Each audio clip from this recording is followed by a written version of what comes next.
ఇటీవల దంతెవాడలో జరిగిన police encounter లో చనిపోయిన యేసుబాబు అలియాస్ జగన్ అలియాస్ రణదేవ్ అబ్బాయి మహేష్ ప్రస్తుతం మనతో ఉన్నారు. తన తండ్రి ఎప్పుడు పార్టీ వైపు వెళ్లారు? పార్టీకి వెళ్ళిన తర్వాత చివరిసారిగా ఎప్పుడు కలిసారు? కలిసిన తర్వాత జరిగిన సంభాషణ ఏ విధంగా ఉంది? తర్వాత కొన్ని సంవత్సరాల తర్వాత జరిగిన ఈ ఘటనలో అతను ఏం కోల్పోయారనే విషయాన్ని ప్రస్తుతం మనతో లైవ్‌లో మహేష్ ఉన్నారు. మహేష్‌ని అడిగి మరిన్ని విషయాలు తెలుసుకుందాం. మహేష్ నమస్తే. మహేష్ ఇంటర్వ్యూ చేసే ముందు పార్టీకి నాకు విన్నపం. పార్టీతో పాటు నా పైన లెటర్ రాసిన గణేష్ అన్న కూడా మరొక విన్నపం. అన్న నేను చేసే వృత్తి జర్నలిజం. ఇందులో నేను ఎవరికీ సపోర్ట్ చేయను. ఎవరిని వెళ్తారని వ్యతిరేకించను. ఎవరిని సమర్థించను. అక్కడ జరిగిన సంఘటనలు నేను వివరించడం మినహాయించి, నేను ఎవరిని కాపాడాలనే ఉద్దేశ్యం గాని, లేదా మరో వ్యవస్థని సపోర్ట్ చేయాలని గాని నా ఉద్దేశ్యం కాదు అనేది మీరు దయచేసి గమనించాల్సిన ప్రత్యేక అంశం. మరోవైపు మరి ఇంకొక మాట కూడా చెప్పారు. పార్టీ ద్రోహులను మాత్రమే ఇంటర్వ్యూ చేస్తున్నారని మీరు ఆ లెటర్‌లో రాశారు. కానీ పార్టీ ద్రోహులే కాదు, పార్టీ కోసం పనిచేసే వారు ప్రతి ఒక్కరిని కూడా ఇంటర్వ్యూ చేస్తున్నాం. అరెస్ట్ అయిన వాళ్ళతో పాటు పార్టీ సింపథైజర్‌ని కూడా ఇప్పటివరకు ఇంటర్వ్యూ చేశా. దీనికి ప్రధాన ఉద్దేశ్యం ఒక వ్యవస్థని సపోర్ట్ చేయాలనో, లేదా మరొకళ్ళు ఎవరో నాకు బలంగా సపోర్ట్ చేస్తేనే ఈ ఇంటర్వ్యూ చేయడం అనే ఉద్దేశ్యం కాదు. గతంలో పీపుల్స్ వార్ పార్టీ ఏ విధంగా పుట్టింది? అది ఎందుకు ఈ స్థాయికొచ్చింది? చరిత్ర ఏం చెప్తుంది అనే విషయాన్ని భావితరాలకి చెప్పాలనే ఉద్దేశంతోనే పర్టిక్యులర్‌గా మావోయిస్ట్ పార్టీకి సంబంధించిన గాని, లేదా గతంలో పీపుల్స్ వార్ పార్టీకి సంబంధించిన వ్యక్తులని, తొలితరం నాయకుల్ని అందరికి పరిచయం చేయడానికి ఈ ప్రత్యేకంగా మాజీ మావోయిస్టులతో ఇంటర్వ్యూ చేస్తున్నంత మినహాయించి, ఎవరో చెప్తే మాత్రం చేసేది కాదనే విషయాన్ని మీరందరూ గమనించాలి. ఇప్పుడు రణదేవ్ అబ్బాయి మహేష్‌తో మనం ఒకసారి మాట్లాడదాం. మహేష్ నమస్తే. నమస్కారం సార్. మహేష్, నీకు జరిగిన అన్యాయాన్ని ఎవ్వరు కాదనలేరు. ఎవరు తెరచలేము. ముఖ్యంగా నేనైతే నీకు చేతులో దండం పెట్టడం మినహాయించి ఏ విధంగా చేయను. కానీ నీకు జరిగిన స్టోరీ ప్రజలకు చెప్పాలనే ఉద్దేశంతో నేను ఇంటర్వ్యూ చేస్తున్నా. చెప్పు నాన్న. యేసుబాబు ఎప్పుడు పార్టీకి దగ్గరికయ్యారు? నీకు చిన్నతనాల్లోంచి నాన్నతో కలిసున్న నువ్వు, నాన్న నిన్ను వదిలిపెట్టి ఎప్పుడు ఎళ్లారు? తర్వాత జరిగిన పరిణామాలు ఏ విధంగా జరిగాయి? మా తండ్రి గారి అప్పుడు అప్పుడు ఇంకా పీపుల్స్ వార్ పార్టీ ఏర్పడలేదు. అప్పుడు రాడికల్ యూత్ లీగ్ లో 1974లో పార్టీ రాజకీయాలకు ఆకర్షితుడయ్యింది. తర్వాత ఆయన 1980 నుంచి వెళ్ళి 1990 వరకు కూడా రాడికల్ యూత్ లీగ్, రైతు కూలీ సంఘం బాధ్యతలలో చాలా హార్డ్ కోర్ ఎక్స్ట్రీమిస్ట్ గా ఇప్పుడు నాన్న ఉండేవారట. తర్వాత నిర్బంధం పెరగడం, ఇంకా ఇతర కారణాల వల్ల నేను 1991 నవంబర్ 30లో నేను జన్మించడం జరిగింది. అప్పటికే పలుమార్లు మా ఇల్లుని ధ్వంసం చేయడం పోలీసులు, 2 సార్లు మా ఇల్లును కూల్చివేయడం, మా ఇంట్లో ఉన్నటువంటి చిన్ పరిమితమైనటువంటి సామాగ్రిని కూడా ధ్వంసం చేయడం, మాకు కనీసం ఆ మౌలిక వసతులు లేకుండా పోలీసులు మా బియ్యంలో అప్పుడు కిరసనాయిలు పోయడం, లేకపోతే అయ్యో! అప్పుడు ఆ, మా మా తాతగారు ఉండేటువంటి గుడిసెను కూడా ధ్వంసం చేసి కాలబెట్టడం, ఇట్లాంటి అన్ని రకరకాల పద్ధతులలో మా ఇంటి పైన, మా తాతగారి పైన, మా తండ్రి పైన అనేక దాడులు చేయడంతో తీవ్రమైన నిర్బంధం, ఆ నిర్బంధాల మధ్యలోనే నేను 91 చివరిలో పుట్టడం జరిగింది. తర్వాత మా తండ్రి గారిని కూడా అనేక మార్లు బూటకపు ఎన్కౌంటర్లు చేయడానికి విశ్వ ప్రయత్నాలు చేస్తే అప్పుడు నాన్న యాక్టివ్ గా సంఘాలలో ఉండడం, దానికి తోడు ప్రజల నుంచి విపరీతమైనటువంటి వ్యతిరేకత రావడం, నాన్నకు మద్దతుగా గ్రామాలు, మా చుట్టుపక్కల ఉన్న గ్రామాలన్నీ కూడా ఒకానొక టైంలో పోలీసు వాళ్ళ మీద దాడి చేసి మా నాన్నగారిని కాపాడడం జరిగింది. ఇక ఎంత మాత్రం తను ఇక్కడ ఉండడము తనకు లేదా కుటుంబానికి, ఇక తను నమ్ముకున్న ప్రజలందరూ కూడా ఆయన రక్షణ రీత్యా ఇబ్బంది అవుతుందని చెప్పని 91 చివరిలో ఆయన పూర్తి కాలము అజ్ఞాత జీవితాన్ని ఎంచుకున్నాడు. ఓకే. ఇది ఇది మా నాన్నగారి అజ్ఞాత జీవిత నేపథ్యం. కొంతవరకు తను వెళ్ళడానికి గల కారణాలు ఏమంటే ఇట్లాంటి నిర్బంధాలు ఇవన్నీ ఉండేటి. ఓకే. దానికి మూలం ఆ దానికి మూలం ఏంటంటే ఈ పార్టీ రాజకీయాలకు ఆకర్షితుడు కావడానికి మా ప్రాంతంలో కరడుగట్టిన భూస్వామ్య విధానం ఉండేది. ఆ భూస్వామ్య విధానాలని అరిగట్టే టైంలో, లేకుంటే ఆ భూస్వాముల అరాచకాల పునాదుల మీదనే మా గ్రామంలో పీపుల్స్ వార్ పార్టీ పురుడు పోసుకుంది. దానికి మా గ్రామంలో మా తండ్రి గారితో కలిపి మొత్తం నలుగురు అమరులు. మా తండ్రి గారు ఇప్పుడు ఎవరైతే చివరి దాకా మా గ్రామం నుంచి అజ్ఞాతంలో ఉన్నారో, ఇప్పుడు మా తండ్రి గారితో కలిపి మా గ్రామంలో నలుగురు చనిపోవడం జరిగింది ఉద్యమంలోనే. మిగతా మా ముగ్గురు ఎవరమ్మా? మిగతా ముగ్గురు మొట్టమొదటిగా బండి ఆశాలు, ఆయన 92లో చనిపోయాడండి. తర్వాత ఆ తర్వాత ఇక్కడనే సెమీ యూజిగా ఉంటున్నటువంటి చేర్యాల దళ సభ్యుడు బండి చంద్రమౌళి అని చెప్పని చనిపోయిండండి. తర్వాత మా గ్రామం నుంచి వెళ్ళి 1984 అప్పటి దండకారణ్యంకి వెళ్ళి అక్కడ రాష్ట్ర కమిటీ స్థాయి నాయకుడు ఎదిగినటువంటి పోలపల్లి విజయ్ భాస్కర్ సుఖదేవ్ అని తను 2002లో చనిపోవడం జరిగింది. చాలా చాలా రోజుల తర్వాత మరో 20 ఏళ్ల తర్వాత ఇక నాన్నగారు అమరుడు కావడం జరిగింది. నాన్న నువ్వు 91లో పుట్టావు. అప్పటి నుండి అమ్మ నీకు ఎలా పెంచుకొచ్చింది? నాన్నేమో అడవిలోకి వెళ్ళారు. అమ్మ నేను ఇలాగ పెంచుకుంటూ ఈ స్థాయికి తీసుకొచ్చింది. ఎందుకంటే ఒకవైపు నిర్బంధం. నేను నాకు నాకంటే ముందు నాకు ముగ్గురు అక్కలు ఉన్నారు. మా ముగ్గురు అక్కలు కూడా అప్పుడు మా ఫాదరు తను 16 ఏళ్ల వయసు ఉన్నప్పుడు మా ఊర్లోకి క్యాథలిక్ మిషనరీస్ రావడం, అక్కడ క్యాథలిక్ ఫాదర్లు రావడం, తర్వాత మా నాన్న కూడా 16 ఏళ్ల వయసులో కొంతవరకు క్రైస్తవ మత బోధకుడిగా ఉండడం. ఈ అన్ని కారణాల వల్ల మా కుటుంబానికి అప్పుడు క్రైస్తవ మత పెద్దలు మమ్మల్ని చేరదీసి వాళ్ళ కాన్వెంట్ స్కూళ్ళల్లో మాకు విద్యా బోధన చెప్పడము, దాని ద్వారా కొంచెం మా అక్క వాళ్ళు అట్లా చదువుకోవడం జరిగింది. నేను ఓకే. కుటుంబంలో నేను చిన్నవాడిని కాబట్టి నా పెంపకానికి మా అమ్మ చాలా ఇబ్బంది పడింది. అంటే అప్పటికి చాలా తీవ్రమైన నిర్బంధం. అప్పుడు మా నాన్నగారు ఇక్కడనే స్థానిక ఆ దళాలలో అప్పుడు దళ కమాండర్ ఉండడం వల్ల మేము ఎక్కడికి వెళ్ళినా కూడా మమ్మల్ని పోలీసులు వెంబడించడం, మా ఆచూకు తెలుసుకొని మమ్మల్ని ఇబ్బంది పాలు చేయడం తోటి నేను చిన్నగా ఉన్నప్పుడు మా ఊర్లో పాఠశాలలకే ఒకటో తరగతి అప్పుడు వెళితే అక్కడికి కూడా పోలీసులు రావడం, మా తాత మా తాత నన్ను పక్కకి ఆ స్కూల్ నుంచి తీసుకుపోయి దాచిపెట్టడం, ఇట్లా నిత్యం ఒక 3 4 నెలలు జరిగితే తర్వాత చివరికి మా మేనమామలు నన్ను వాళ్ళు హైదరాబాద్ లో ఉంటారు అక్కడికి తీసుకెళ్లడం జరిగింది. తర్వాత చాలా కాలం మా మేనమామల దగ్గరనే పెరిగిన, వాళ్ళ తోడ్పాటుతోటే చదువుకోగలిగిన. మహేష్ నువ్వు చెప్తున్నట్లు ఈజీ కాదు. పోలీసులు వేధింపులు అంత ఈజీగా కనిపించదు. చాలా తీవ్ర స్థాయిలో ఉంటాయి. అందులో పర్టికులర్‌గా ఆ టైంలో. ఇంత తీవ్ర నిర్బంధం మధ్యన నీకు బాగా గుర్తుండిపోయిన ఒక చెడు సంఘటన ఏమైనా గుర్తుందా? అంటే ఇంత స్థాయిలో వేధింపులుంటాయా అనేది?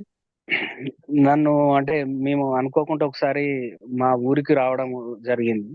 ఊరికి రావడం జరిగితే అప్పుడు నేను మా తాతను మా నాయనమ్మ దగ్గర నేను ఉంటే ఇట్లా ఏసోపు కొడుకు వచ్చిండని చెప్పని ఎవరో సమాచారం ఇవ్వడం తోటి ఇమీడియట్ గా రాత్రే వాళ్ళు పోలీసులు రావడం తోటి నన్ను మా తాత మా గుడిసెలో ఒక పెద్ద గావు ఉంటది, అందులో దాచిపెట్టిండు. దాచిపెడితే ఆ మీ కొడుకు వేయడని చెప్పని అంటే నా మా తాతగారిని విపరీతంగా కొట్టిల్లు.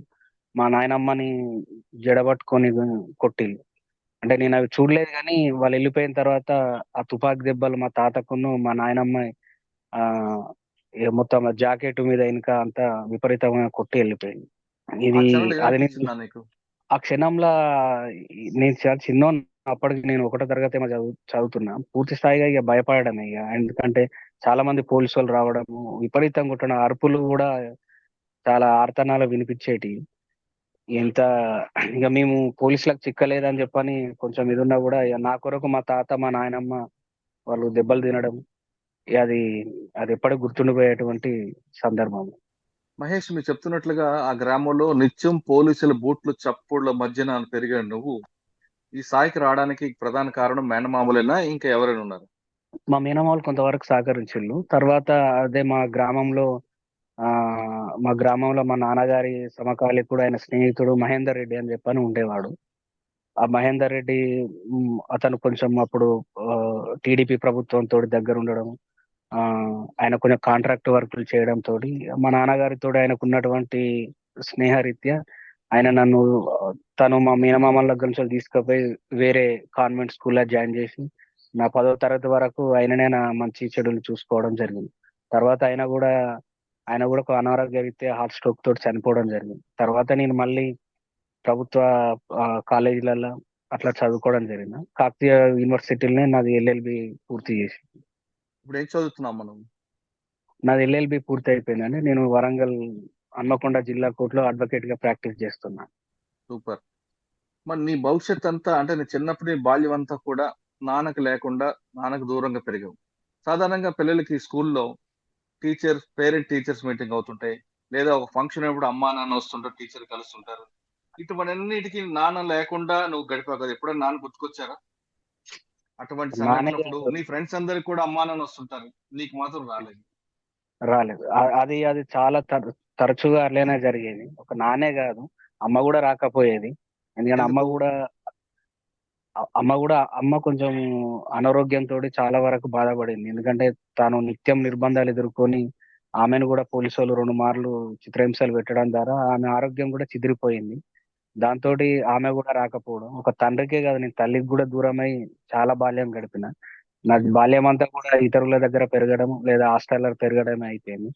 మొత్తం మీద ఏందంటే నా తండ్రి, తల్లిని నా అక్కలే చూషిండ్రు గానీ నేను చూడలేకపోయినా. నాకు వాళ్ళ ప్రేమ గూడా చాలా తక్కువ నాకు. మహేష్ చిన్నప్పటి నుంచి అమ్మా నాన్న ప్రేమకు దూరంగా పెరిగావు. స్కూల్ పిల్లలు నీ ఫ్రెండ్స్ వచ్చినప్పుడు వాళ్ళు చూసి బాధపడుంటావు. ఆ సమయంలో అమ్మా నాన్న మీద కోపం గాని, లేదా ఖచ్చితంగా నాన్న కలవాలని, అమ్మకు చూడాలని ఎప్పుడైనా అనిపించిందా? లేదు, అట్లాంటిదేం లేదు. అంటే బాధ మాత్రం విపరీతమైన బాధ ఉండేది గానీ, మా కుటుంబ పరిస్థితి, మా పరిస్థితి తెలుసు గాబట్టి, అంత బాధ అయిపోయినా గూడా దిగమింగుకునేది. ఎవరికి గూడా చెప్పుకోకపోయేది నేను. అంటే మా అమ్మ నాన్నలు వ్యవసాయం చేస్తారని జెప్పని చెప్పుకుంటారు. వాళ్ళకి తెలవదు గావచ్చు, అందుకే రాలేదు గావచ్చు అని జెప్పని అనుకుంటారు. కాకపోతే అక్కడ ఉన్నటువంటి మా ప్రిన్సిపల్ సార్‌కి మా ఫాదర్ గురించి తెలుసు గాబట్టి, తాను కొంతవరకు కొంచెం నాకు తోడ్పాటుగా ఉండేవాడు. నీ పెంపకం అంతా కూడా బయట పెరిగిందంటున్నావు. ఆర్థిక ఇబ్బందులు ఎన్నొచ్చుంటాయి. ఎలా దాన్ని దాటుకుంటూ ముందుకొచ్చావు ఈ స్థాయికి? చాలా వరకు ఆర్థిక పరమైనటువంటి, సామాజిక పరమైనటువంటి చాలా అంటే విపరీతమైనటువంటి సంఘర్షణలు పడిన, విపరీతమైనటువంటి మనోవేదనలకు గురైన. కానీ అయినా గూడా నేను కొంత అంబేద్కర్ ఐడియాలజీ చదవడం, దానివల్ల కొంచెం ప్రేరణ పొందడం ద్వారా ఈ చదివే ప్రధాన ఆయుధంగా మలుచుకొని, చదువుకొని నేను అడ్వకేట్‌గా ప్రాక్టీస్ చేస్తూ, నా సొంత కాళ్ళపై నేను నిలబడడం జరిగింది. సూపరమ్మ. మంచి, మంచి నిర్ణయం తీసుకున్నావు.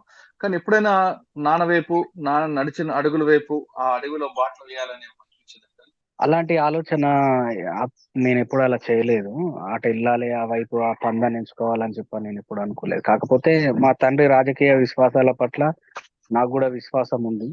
ఎందుకంటే ఆయన ఏ పరిస్థితులలో వెళ్ళిండో చాలా మంది పాఠ్య పుస్తకాలలో చూసుంటారు, వినుంటారు గానీ, నేను ప్రత్యక్షంగా భూస్వాముల అరాచకాలను చూడగలిగిన, ప్రత్యక్షంగా బీద బిక్కు బతుకులు చూడగలిగిన, వాళ్ళు ఎదుర్కొనేటువంటి సామాజిక, ఆర్థిక, రాజకీయ పరమైనటువంటి అణచివేతలు నేను చూడగలిగిన. కాబట్టి మా తండ్రి గారు ఎంచుకున్న సరైన పందా అని జెప్పని నాకు బలమైన అభిప్రాయం. కానీ నాన్నగారు వెళ్ళిన టైంకి అటువంటి పరిస్థితి ఉంది కాబట్టి వెళ్లారని సమర్థిస్తున్నావు. కానీ నువ్వు పెరిగి పెద్దయిన తర్వాత ఆ సమస్యలేమైనా కనిపించాయా నీకు గ్రామాల్లో? కనబడుతున్నాయి. ఎందుకంటే నేను అంబేద్కర్ సాహిత్యాన్ని చదివిన విద్యార్థిగా, లేకుంటే నేను న్యాయ వృత్తిలో ఉన్నటువంటి విద్యార్థిగా, ఇప్పటికి గూడా తెలంగాణలో కొన్ని పల్లెలలో భూస్వాముల చేత, లేదా పెత్తందారుల చేత ఈ బీద బితుకు బలహీన వర్గాల బతుకులు ఎంతవరకు ఛిద్రమైపోతున్నాయో, వాళ్ళకి గౌరవ మర్యాదలు లేకుండా వాళ్ళ అణచివేత పద్ధతులు, రకరకాల పద్ధతులు, శారీరక, మానసిక దాడులు ఏ విధంగా గురి చేస్తారన్నది గూడా నేను చాలా వరకు చూస్తున్నాను.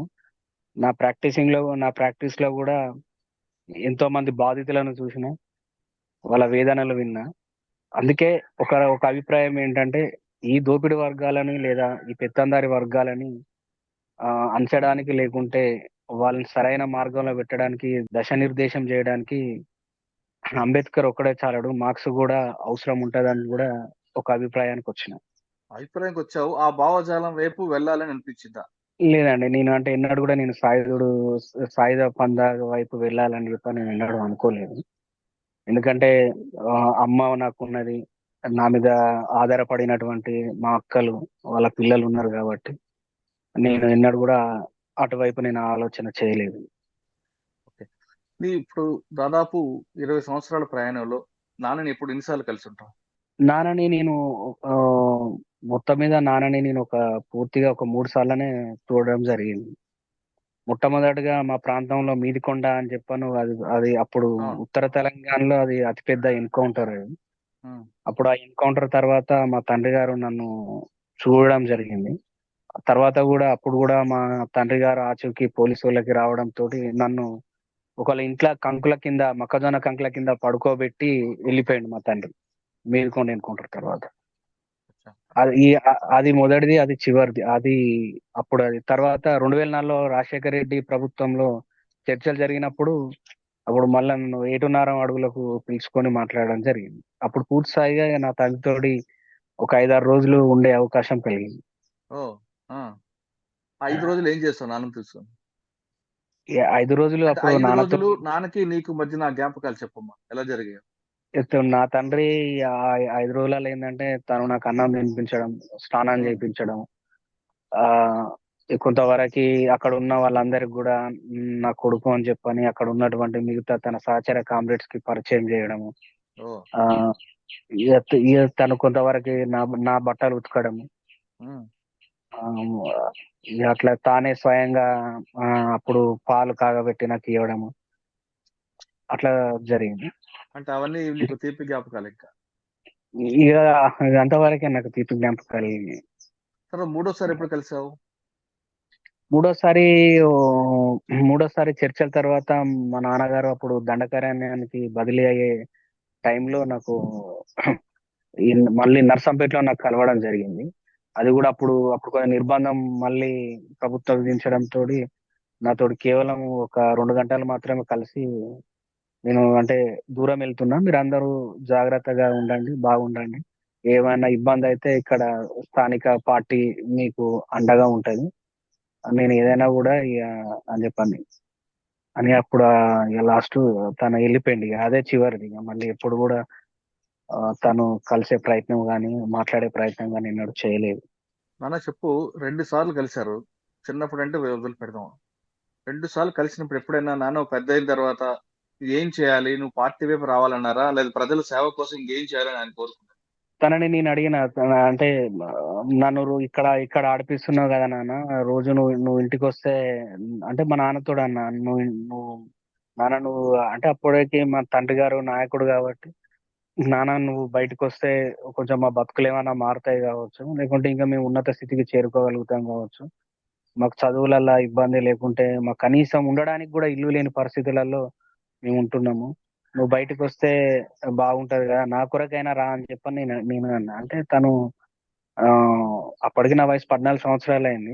మా తండ్రి గారు ఏమన్నాడంటే, "నువ్వు చిన్న పసిగుడ్డుగా ఉన్నప్పుడే నిన్ను వదిలేసొచ్చినా. నువ్విప్పుడు 14 సంవత్సరాలొచ్చినావు. ఇంకో 5, 6 సంవత్సరాలలో నీ కాళ్ళ మీద నిలబడతావు. ఇప్పుడు నా అవసరం నీకేం లేదు" అని చెప్పని మా తండ్రి అన్నాడు. ఓకే. కానీ కొడుకు ఏం కావాలనుకున్నారు నాన్నగారు? నిన్ను ఏ ఏ ఏ స్థాయిలో చూడాలనుకున్నారు? ఏ వృత్తిలో చూడాలనుకున్నారు?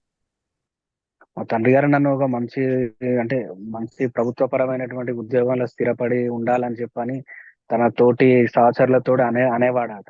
నాతోటి ఎప్పుడు గూడా అట్లాంటి విషయాలు నాతో చర్చించే అవకాశం ఎప్పుడు రాలేదు. కాకపోతే తనతోటి కలిసి పనిచేసినోళ్ళు వాళ్ళు బయటికి రావడం, వాళ్ళు నేనిట్లా జగన్ కొడుకునని తెలిస్తే నన్నెక్కడైనా కలవడము. దాని ద్వారా వాళ్ళు చెప్పేవాళ్ళు. "మీ తండ్రి గారు నిన్ను అంటే మంచి ఉద్యోగంలో ఉండాలని" చెప్పని అనుకునేవాడు. అట్లనే కొంచెం ప్రజలకు గూడా మనకున్నటువంటి జ్ఞాన సంపద ఏదైతే ఉన్నదో ప్రజల వైపు నిలబడి వాళ్ళ తరపున గూడా ప్రజాస్వామికబద్ధంగా నిలబడాలని చెప్పని ఆశించేవాడట. సరే, నాన్న విషయం కాసేపు పక్కన పెడదాం. అమ్మ ఎలా చనిపోయారు? అమ్మ అమ్మకి 90 నుండే అమ్మకు అనారోగ్య సమస్యలు. ఎందుకంటే తను గూడా అప్పట్లో అన్నసారం దళము లేదా ఇంకా అప్పుడు నాన్నతోడున్నప్పుడు ఆమె గూడా కొంచెం సెమీ యూజీగా తిరగడం ఉండేది. ఆమె అనారోగ్యం అంటే మమ్మల్ని నలుగురు పిల్లల్ని కన్నది గాబట్టి, తను కొంచెం అనారోగ్యంతోటి ఇబ్బంది పడేది. తర్వాత తను ఒక ఎన్‌కౌంటర్ నుండి గూడా తప్పించుకోవడం జరిగింది. ఆ గాయాలు అవి ఏవైతే ఉన్నాయో, మా అమ్మగారి తలలకి బలంగా దెబ్బలు తాకడం, అదెప్పటికి ఆమెకు దీర్ఘకాలికంగా అదొక సమస్య ఉండడంతోటి, అమ్మకొకసారి హార్ట్ సర్జరీ గూడా చేయించినాం. తర్వాత 2023 జనవరిలో అమ్మ మా కనుల ముంగటనే కన్నులు మూసింది. నాన్న ఎక్కడో అడవిలో ఉన్నారు. ఎక్కడైనా ఎప్పటికైనా వస్తారు. నాన్నతో కలిసి ఉండొచ్చు అని భావించిన నీకు సడెన్‌గా నాన్న చనిపోయారు ఎన్‌కౌంటర్‌లో అని తెలియగానే ఏమనిపించింది? ఎందుకంటే అది మొదటిసారి గాదు. చాలా ఇంతకుముందు గూడా పలుమార్లు నాన్న మీద వార్తలొచ్చేటియి. తను సరెండర్ అవుతున్నాడని, లేదా ఈన్ ఈయన చనిపోయిండని చెప్పని గూడా వచ్చింది. నేను ఒకటేసారి ఏం నమ్మలేదు. కానీ నాన్న ఫోటోస్ పెట్టడము, లేకుంటే నాన్న ఫోటోలు, మా బంధుమిత్రులు, మా అక్క వాళ్ళు నాన్నని గుర్తుపట్టడము. దీనివల్ల ఒక నిర్ధారణకు రావడమయింది. తర్వాత మేము అంబులెన్స్ తీసుకొని ఛత్తీస్‌గఢ్ వైపు అటు వెళ్ళి మొట్టమొదటిని ఇక నాన్నని ఆ, అట్లా మొత్తం రక్త ముద్దలలో చూసి మీకు ఎప్పుడు తెలిసిందా మీ సమాచారం? ఆ, మాకు అంటే నాన్నగారు చనిపోయిన 3వ రోజుకు తెలిసిందే మాకు ఆ విషయం. ఉహు. స్థానిక పోలీసు వాళ్ళు మాకు తెలియజేసింది, ఆ, ఇట్లా చనిపోయిందని చెప్పని. తెలిసిన వెంటనే మీరు వెళ్ళారు. తెలిసిన వెంటనే మేము అక్కడికి బయలుదేరి అయితే మీరు వెళ్ళేసరికి నాన్న డెడ్ బాడీ ఏ స్థాయిలో కనిపించింది? నాన్నగారి మృతదేహాన్ని నేనే మొట్టమొదటిగా చూసిన. ఆ, తను తనకి దాదాపుగా ఒక 8 ఆ, రౌండ్ల కాల్పులు తన శరీరం పైన ఉన్నట్టు మాకు నిర్ధారించుకున్నాము. నాన్నగారి ఎడమ కంటి పూర్తిగా ఈ భాగం మొత్తం నాన్నగారికి లేదు ఇది మొత్తం. ఆ తర్వాత నాన్నగారి ఆ కుడి చేయి మొత్తం ఆ, విరిచినట్టు ఉంది. నాన్నగారి పొట్టలో కూడా తూటాల గాయాలు ఉన్నాయి. వాటిని దగ్గరికి వాళ్ళు స్టిచ్చింగ్ చేయడం జరిగింది. కింది వైపు కింది వైపు మేము చూస్తాము అని చెప్పని ప్రయత్నం చేయబోతే అప్పటికే నాకు కొంచెం నేను స్పృహ తప్పినంత పని అయింది. అంతల్ని ఇక వేరే మా మామయ్య వాళ్ళు చూసి కింద కూడా తూటాల గాయాలు ఉన్నాయి, అవి నువ్వు చూస్తే తట్టుకోలేవు అని చెప్పని నన్ను కిందికి దింపింది. ఉమ్, మొత్తానికైతే నాన్నగారి భౌతిక కాయం మొత్తం ఛిద్రమై మొత్తం అప్పటికి ఇంకా ఆ రక్తం అట్లనే ఉంది. అప్పటికే బాడీ కూడా బాగా డీకంపోజ్ అవుతుంది. ఇక ఇమీడియట్ గా అక్కడ అవన్నీ శవ పంచనామా అవన్నీ చేసి ఆ పోలీసు వాళ్ళు మాకు మా అంబులెన్స్ లో ఎక్కించి పంపించారు. కదమ్మా, ఎప్పటికైనా నాన్న ఇంటికి వస్తారని భావించిన నీకు ఇలా ఎన్కౌంటర్ లో చనిపోవడం అనేది చూసిన తర్వాత ఏమనిపిస్తుంది? ఇక అది మాకు ఎప్పటికీ అది కోలుకోలేని విషాదమైనటువంటి జ్ఞాపకం అది. ఒకటేంటంటే తన గురించి తెలిసిన వాళ్ళు ఎవరు కూడా తను ఆ పోరుబాట విడిచి ఇంటి వైపు వస్తాడని చెప్పని ఎవరు కూడా అనుకోలేదు. మేము కూడా తను ఆ బాట విడిచిపెట్టి ఆయన తుది వరకు అందులో ఉద్యమంలోనే ఉంటాడని చెప్పని ఆ మ్, మాకు కూడా అంటే తన సహచరుల ద్వారా మాకు కూడా ఆయన, ఎందుకంటే ఇక మేము చిన్న పిల్లలు ఉన్నప్పుడు వెళ్ళిపోయిన మనిషి ఇప్పుడు మేము పెద్దోళ్ళు అయినా ఎవరి కాళ్ళ మీద వాళ్ళు నిలబడినాం. ఈ టైంలో తను వస్తాడని చెప్పని కూడా మేము కూడా ఎప్పుడు అనుకోలేదు. కాకపోతే ఈ ఎక్కడ ఉన్నా కూడా సురక్షితంగా లేకుండా భద్రతగా ఉండగలుగుతాడు అని చెప్పని అనుకున్నాం తప్ప ఈ విధంగా ఆయన ఈ తూటాలకు బలై అమరుడు అవుతాడని చెప్పని అనుకోలేదు. నాన్న డెడ్ బాడీ చూసావు కదా మీరు, చూసిన తర్వాత అది బోటకు ఎన్కౌంటర్ అనుకోవచ్చా, లేదా రియల్ గా జరిగిందని మనకు అనిపించింది? లేదు, అది ఖచ్చితమైన బూటకు ఎన్కౌంటర్ అయింది. ఎందుకంటే నాన్నగారి అంటే తన ముఖ భాగం ఏం లేకుండా మొత్తం ఛిద్రం చేసిల్లు అసలు ఇప్పుడు. ఎందుకంటే 8 రౌండ్ల బుల్లెట్ గాయాలకి మనిషి అంతగా ఆ చేయడానికి గల కారణము దాన్ని బట్టే ఆ 8 బుల్లెట్ రౌండ్ల ఆ, కాల్పులు బట్టే అది గుటక ఎన్కౌంటర్ గా ప్రాథమికంగా నిర్ధారణ వస్తుంది. ఎందుకంటే తన పూర్తిగా ఈ భాగం లేదు. మా అవును. నాన్నగారి శరీరము ఎప్పుడో నేను పేపర్లో 2011 కిషన్జీ మృతదేహాన్ని పేపర్లో చూసిన, కానీ నా తండ్రిది అదే స్థాయిలో నేను లైవ్ లో చూడడం జరిగింది. కాబట్టి అది ఖచ్చితంగా బూటకపు అది హత్య, అది ఎన్కౌంటర్ అని కూడా చెప్పలేము. ఎందుకంటే తను ఎక్కనో తన అడవిలోనే సజీవంగా పట్టుబడితే ఏ, తన వయసు రీత్యా చిత్రహింసలు పెట్టి చంపేసిల్లని చెప్పని ఒక బలమైన అభిప్రాయం.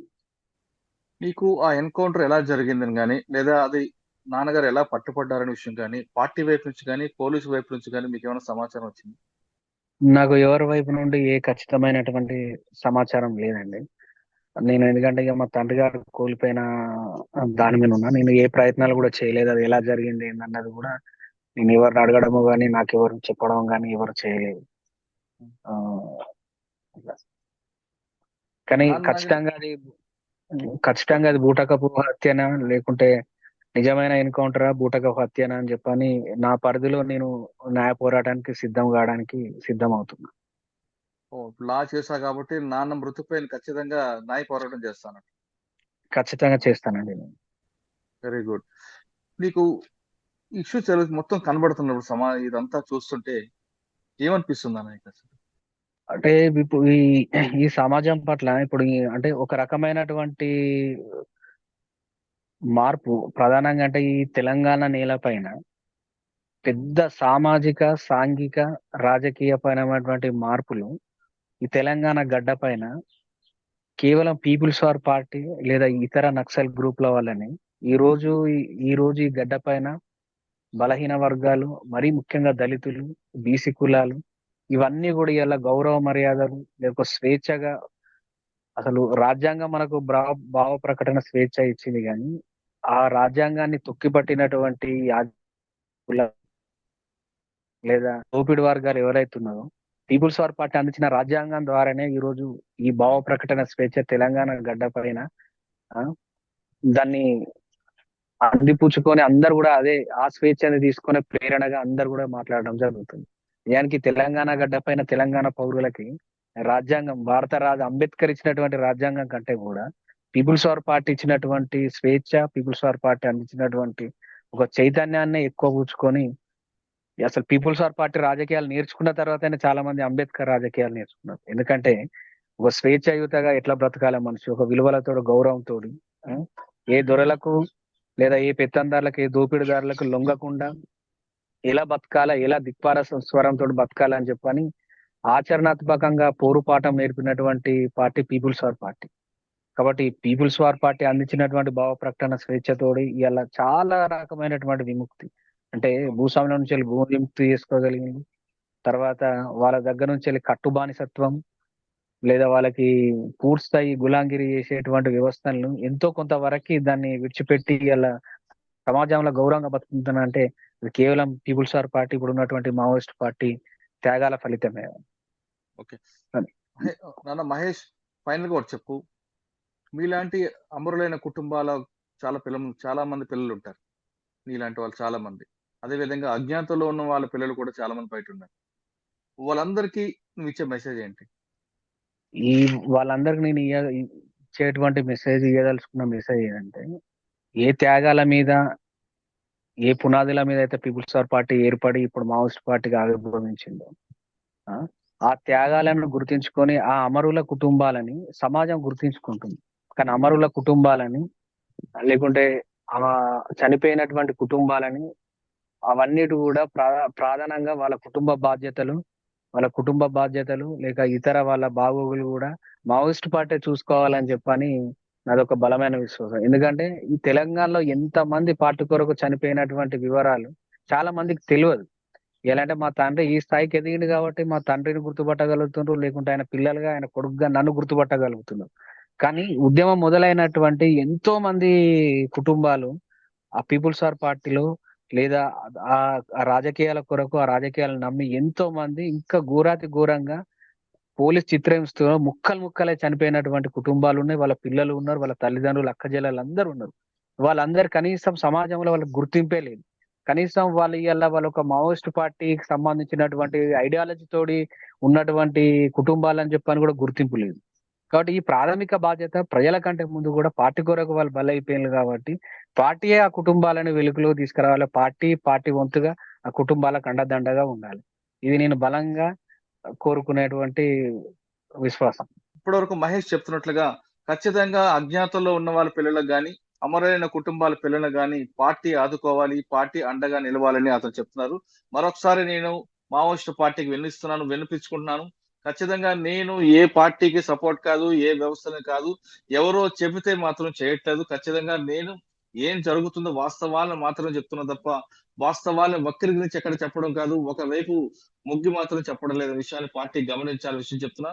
ఇంకోవైపు బంటి రాజు విషయంలో కూడా అక్కడ జరిగిన అమ్మాయి చనిపోయింది కాబట్టి కుటుంబం బాధను చూసి నేను ఆ విధంగా స్పందించాను కానీ ఎవరినో సమర్థించాలి, దాన్ని చర్చ చేయాలి, దాన్ని రచ్చ చేయాలనే ఉద్దేశం మాత్రం ఎక్కువ లేదు.